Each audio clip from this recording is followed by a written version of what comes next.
The extract of an animo crystal fly can only be animo elemental energy, right?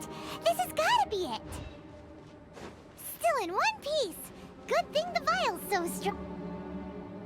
Goodness. You managed to... I'm wondering... This elemental sight... This is what allowed you to locate the items and find me here on the mountains, correct? Yep. Guess it does sort of count as a superpower, huh? Unfortunately, though elemental sight is seldom seen, it is not unheard of in Teyvat. Only a never-before-seen otherworldly power would be of benefit to my research. You mean, we failed again? Don't be disheartened. This falls entirely within my expectations. Besides, getting these items back, I'd call this a very worthwhile experiment. I have to commend your deduction that the items would contain elemental traces. Right then. Up until now, our research has focused on your otherworldly identity. Our research on your identity as one of us is just beginning. In essence, the differences between humans are reflected in our intellectual and physical capabilities. Let's start with physical. Looking out from where we're standing, can you see what Sucrose is doing? And if you jump from here and landed on that cliff, the one over there, could you see her then? So what about if you planted a single blow on the mountain face here, and it burst into 1,000,000 fragments? Then I shouldn't get too excited. Still, we'll gain a more thorough understanding with an experiment. I know of a location that will be perfect for a physical test. Please, follow me.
You want us to jump? From up here? Not necessarily. Not if you know of a better method, that is. Whichever method you choose, the experiment will end when you reach the opposite shore of the lake. I will factor the time expended and your top speed into my comparative analysis. The opposite side of the lake. So, we're gonna be swimming? Without limitations, we complete tasks intuitively, using the method that seems most rational to us. Some of us would be unable to stand the icy waters. Others might find the whole thing rather refreshing. No matter what choice you make, it's all a part of the experiment. For me, every detail is invaluable to the research. Then if you would, please, I eagerly await the results. Wait a minute! While we're busy testing, what exactly are you gonna be doing? Me? Recording data, responding to risks, providing, emotional support. So if we do decide to go swimming, you gonna dive in with us? No. Unless you're thinking of conducting competitive research? Oh! Forget Paimon said anything.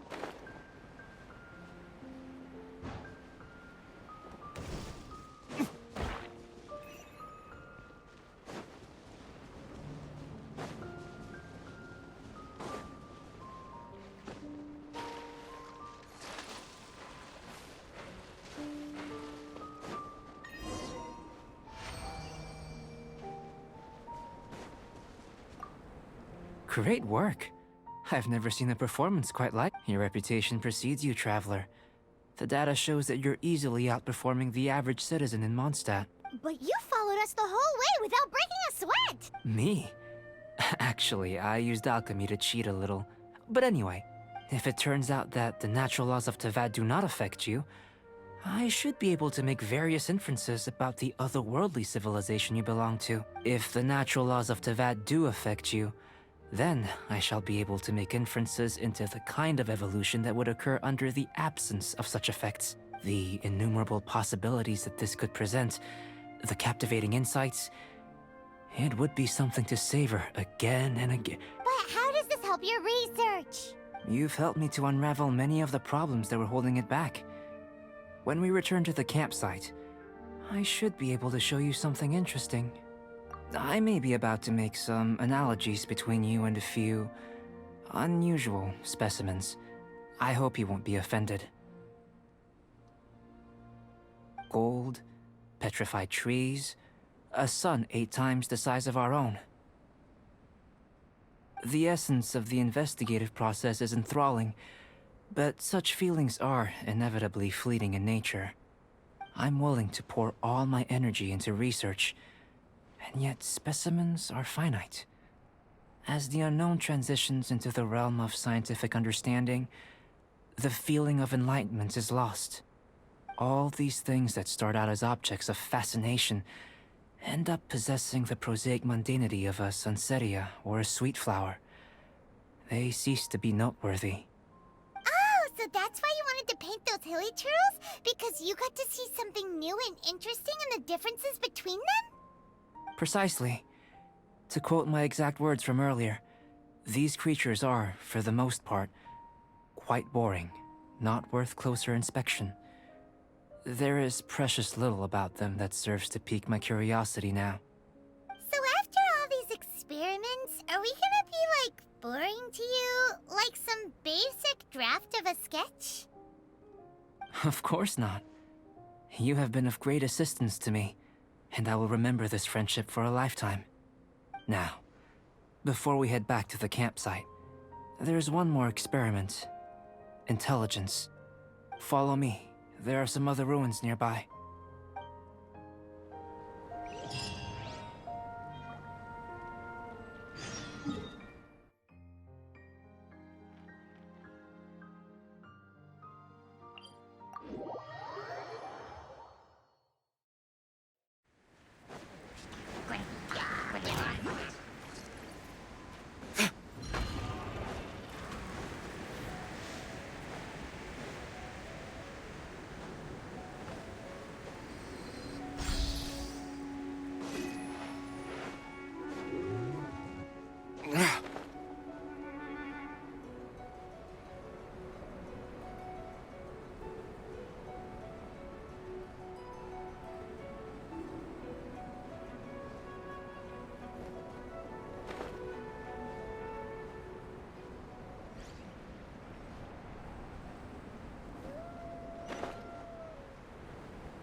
I imagine you must have encountered more than a few conundrums during your travels. I'd like to observe your intelligence by means of a practical test of your capabilities, much as we did for the physical test. I'd like you to explore these ruins and return with your findings. There are 2 puzzles located at the far ends of the ruins. After completion, you should be able to activate the mechanism in the center. As with the physical test, there are no restrictions. Everything you do is an action I wish to observe. Remember that this is a test of intellect, so should you get lucky in any way, that won't be factored in as part of the test. So, let's see you in action. Start wherever you like.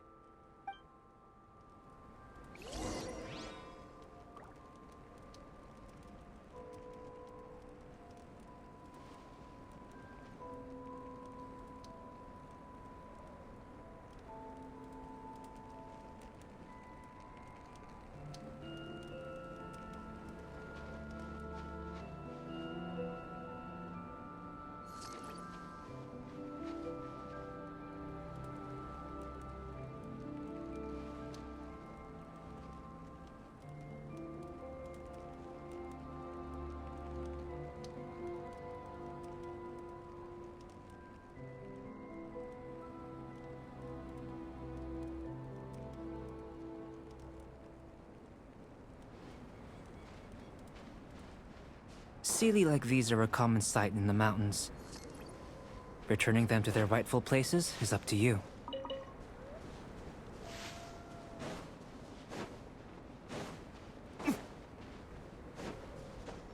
It's a complex environment, so proceed with caution.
Sealy like these are a common sight in the mountains. Returning them to their rightful places is up to you. It's a complex environment, so proceed with caution.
Oh, so sorry.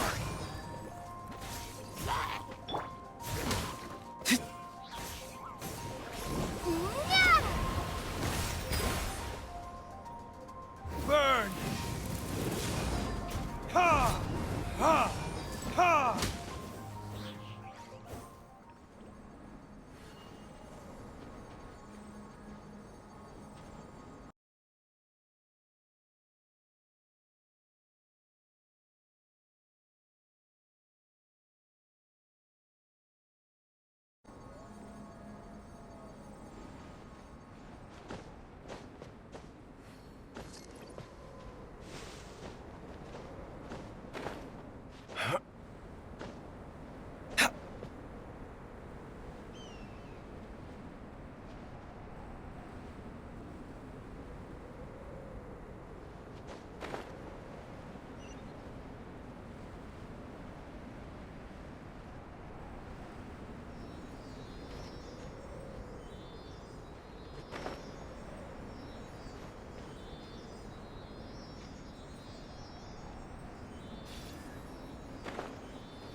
It should now be possible to activate the central mechanism.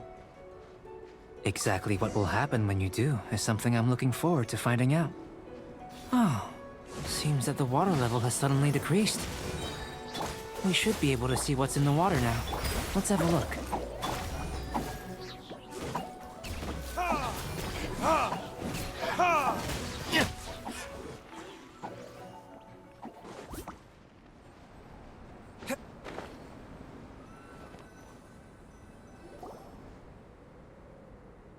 What's this? To the best of my knowledge, these belong to a script of some kind. They can be found all over Teyvat, but they've never given up their secrets. There's still a lot to learn about them. And as for why they should ever have come to rest here, a true mystery. Let me make a copy first. I'll make time to go over them in greater detail after our research. Another thing for the don't understand list. Seems like if you want the reward, you gotta pay the price. I've truly gained a lot from all this. Comparatively, the little reward I can't... Let me return to the campsite first. By the time you get back, I may just have a fleeting miracle for you to witness. Paimon's kinda looking forward to seeing the result of all this brain ache. Unless you can think of anything better to do, let's head back to the campsite. Not so fast. You're not leaving until I'm convinced that nothing dangerous is going on here. You! You didn't leave the mountain? I most certainly did not. And I've witnessed everything that you and Albedo have been up to. I must say, you let your guards down. Or maybe you were drawn in by his compelling-sounding hypothesis and friendly demeanor. Taking orders from a complete stranger, drinking anonymous potions, participating in all kinds of strange experiments? I'd sooner believe you were tricked than that you would be so naive. Or perhaps, you were colluding from the beginning. Sister Rosaria's guard's so high, she can't even see over the top of it. It doesn't matter what you think. He could be a saint for all you know. But I understand him a little better than you, Outlander. I'm only concerned with one thing. Whether his alchemy has transformed you into something more sinister. No way! Paimon would have sensed it. And anyway, he didn't even use any alchemy. With an alchemist of his level, you wouldn't sense a thing. In any case, I'm not about to let a potential threat back into Mondstadt. So, what are you gonna do? I've got to hand it to you. You have your moments. If I can be sure that nothing you came into contact with is dangerous, that's good enough for me. I've investigated everything else. The only items left on the agenda are these symbols. But we don't even know what they mean. That much is true. Not to mention, seems like there's nothing more to them. But for insurance purposes, I'd better make a copy. This is now a location of interest. Regular patrols should be set up here. Now then, all things considered, I deem that you pose no immediate threat. Which is what I was hoping. I would have been one very unhappy sister if you'd made me work overtime on your account. Overtime? Before we go our separate ways, Outlander, a word of advice. Don't be so quick to trust Albedo, and don't repeat the same mistakes that you did this time. You made a lot of rash decisions today. She's gone! So stubborn. Mondstadt doesn't have many people like that.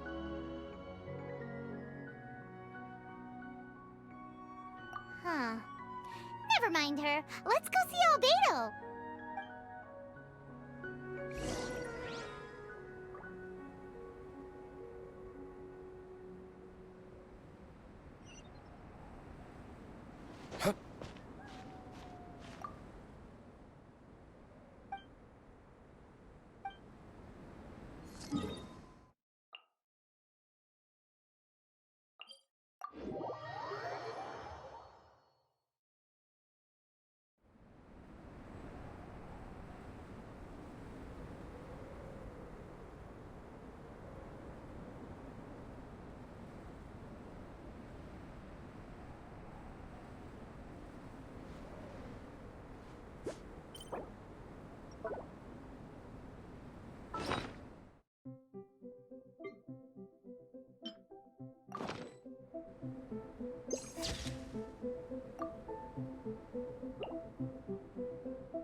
You're back. Good timing. I've just about reached the conclusion. You took quite a while. Did you get held up on the way back? I wouldn't worry. She's just doing her job. Time for the results. We got a myriad of data today, and it was very difficult to finish all the research in one go. But the integral preliminary conclusion that I can offer you is you're very much like a human from this world. You couldn't tell that just by looking? We spent all day working our butts off for that? Please, I understand that this may have seemed self-evident to you, but in fact, nothing in this world should be taken for granted. Have you ever considered that the world of Teyvat may have a natural hostility to Outlanders?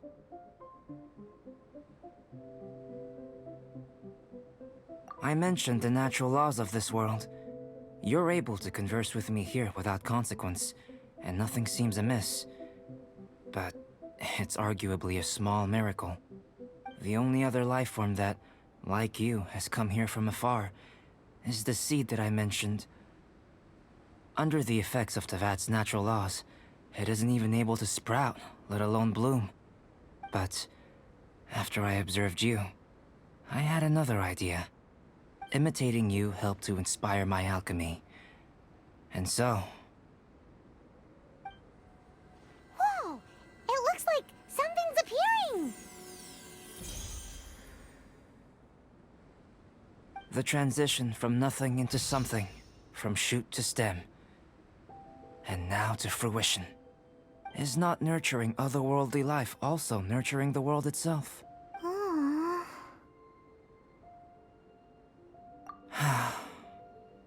It would seem that that's as far as we go. A transient bloom of incomparable beauty. Life's proudest achievement. Paimon thought, with all our efforts, it might have bloomed forever, and it didn't even have any fruit. Life is a manifold tapestry of free entities. Its value shouldn't derive from how long it stays with us. Even a momentary burst is precious. A short life can be well lived. A life lived efficiently, lived to perfection, is necessarily one unburdened by loneliness. So, Do you understand what I meant about us conversing here arguably being a small miracle? Huh? Things feel a little heavy right now. Don't be sad. You've got Paimon to look after you. Albedo, Paimon really wants to be your friend. Thank you both. Even if dispelling loneliness is not essential for life, it certainly doesn't hurt. Your help inspired me to discover the means to make a flower bloom. I mean that the time I've spent traveling with you in the mountains was a valuable journey for me. In the future, if the need arises, can I solicit your help again? Well, glad I can count on you. I made a point throughout of telling her how ordinary the results were. But what was that sediment I saw forming at the bottom of the vial? It should not have been there. What could it mean? Those born of Earth are bound by its imperfections, but those born of chalk are free of impurities. If, one day, I lose control, destroy Mondstadt, destroy everything, can I rely on you to stop me?